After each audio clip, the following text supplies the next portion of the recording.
So this patient is actually a left CVA, and her whole right side has been affected, okay?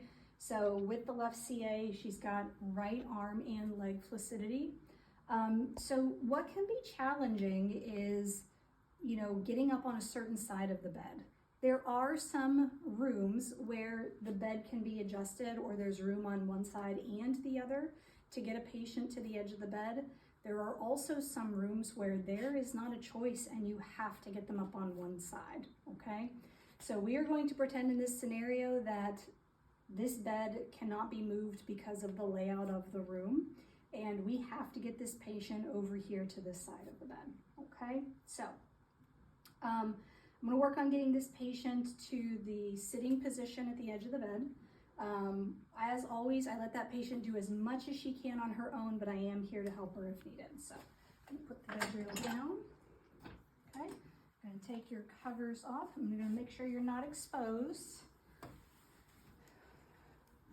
Okay, so what makes it difficult in getting to this side of the bed is that this patient doesn't or may not have the capacity to reach this arm across for this bed rail to pull herself up.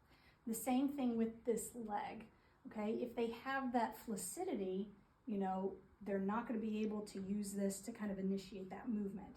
So then we kind of rely on the strong side, the left upper and lower extremity, to move them over this way, okay? So what I'm gonna have you do is I want you to come sit up at the edge of the bed.